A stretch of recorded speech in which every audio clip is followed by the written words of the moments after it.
Hello guys, দেখুন cream Chitra.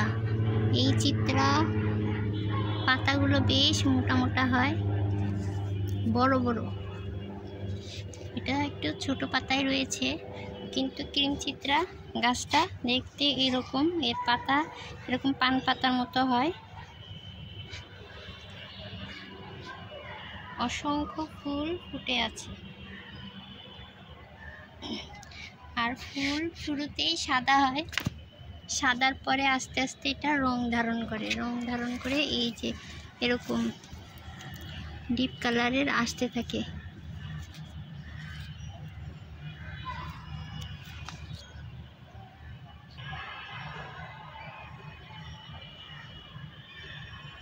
অনেক বড় ফুল হয়,